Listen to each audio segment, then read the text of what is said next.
Hi ladies and gents, Lee here with another video just to review Sunderland's draw yesterday with Millwall.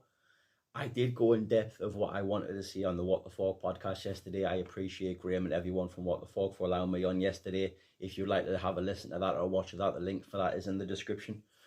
I thought Sunderland was exactly the same yesterday than it was for Huddersfield and Plymouth. We lacked ideas. Our plan A didn't work because I thought Leonard did an absolute job on Jack Clark yesterday.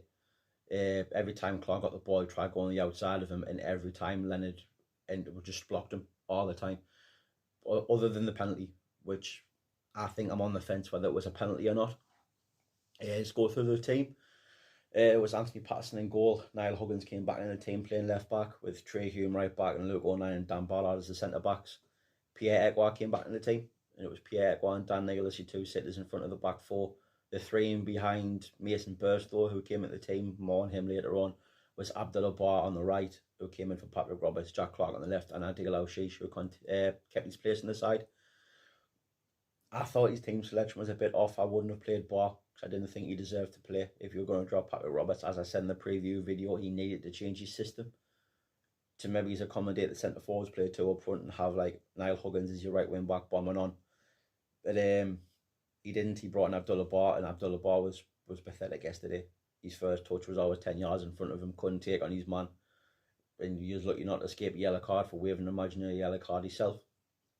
At the back, Sunderland have been known this season for being good defensively.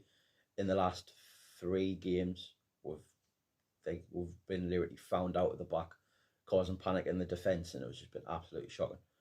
I didn't get how you can lose your first 2 centre backs and Dan Ballard and Luke O'Nien to suspension, and your two understudies come in and they defend better and more comfortable than your 2 main centre backs. I don't know if that's just a case of how bad Birmingham City are, and it was easy to roll them over compared to the 3 teams we played. But ever since Ballard and O'Nien have come back in the team, we have been shocking defensively, making stupid mistakes. I did say on the What the Fork podcast that I think it's time for Luke O'Nien to come out of the team and play Jensen Sealed, because as much as I love Luke O'Nien, it's just not working for him. He's made mistake after mistake. He's quite clean, not talking to his fullback. It looks like it's Trey Hume at the minute, because he did the same Wednesday night and they did the same today. Nisbet's got the freedom of the 18-yard box to go and put that ball in the back of the net yesterday, and he did. If firstly think for Dan Ballard coming out the halfway line, which is his, should really be your centre midfielder in there, which causes a huge gap, and O'Nien's caught in no man's land. He doesn't know whether to cover the space or cover Nisbet. But I actually don't think he actually sees Nisbet. And the cross goes right above his head and Nisbet puts it in with a volley. But Trey Hume should see that as well. Trey Hume should see the danger and either tell Luke O'Nien to drop in and mark him or go and mark him himself.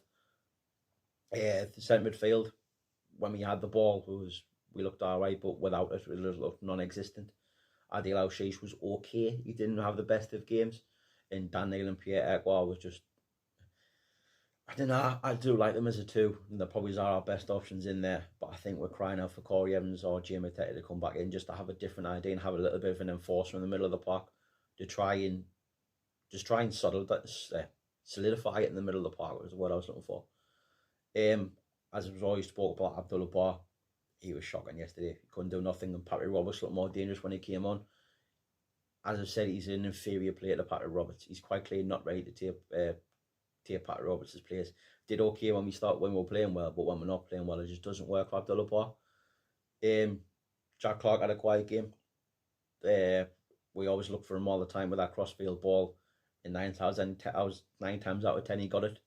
But I think that was mostly just Millwall allowing to get it, and as I see Ryan Leonard, I think it's Ryan Leonard, did an absolute job on him all game. Harsh for the penalty. When I first watched it, I thought I always said penalty. When I watched it back, I'm on the fence whether it was a penalty or not. Would I be happy if that got given against Sunderland? No.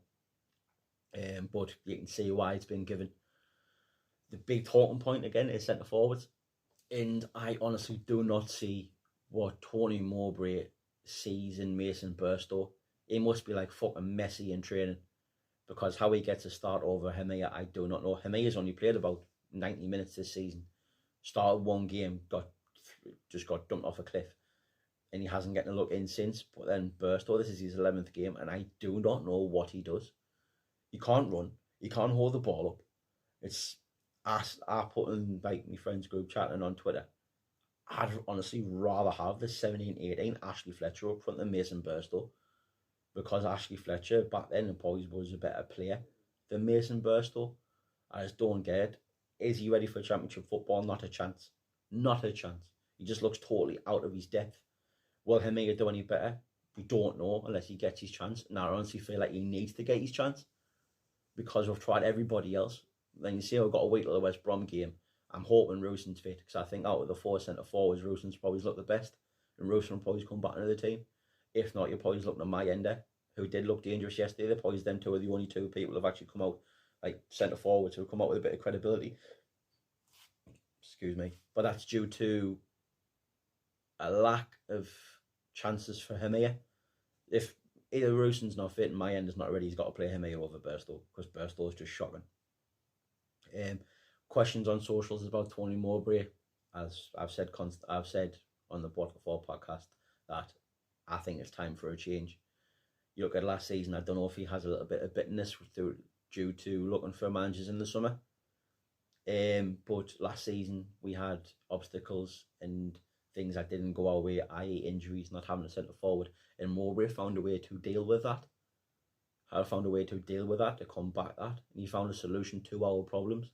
This season, instead of looking for solutions, it looks like he's looking for excuses. Like saying, me strikers are not ready, I haven't got this, I haven't got that. And that's not the Tony Mowbray of last season. I likened it to this probably would have been what Alex Neil was like last season if he hadn't left. So I think a change is needed. You've got 2 games coming against West Brom and Leeds, and if we play like we have done the last 3 games, we'll get murdered off all 3 of them. Man of the match for me yesterday had to be Anthony Patterson. He kept us in the game and he stopped us from getting beat. Personally, he really stopped us from getting beat yesterday. I thought Anthony Patterson was fantastic yesterday and goal. Made a good save in the first half, made a brilliant save in the second half from Bradshaw when he lost his mark at the front post and had to react and tip it wide.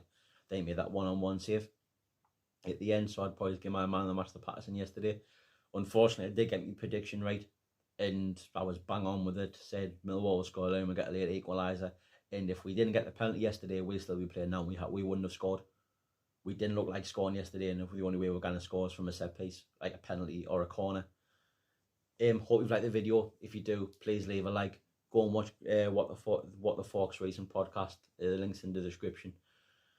Be back next week. Tuesday is the first episode of my best and worst series.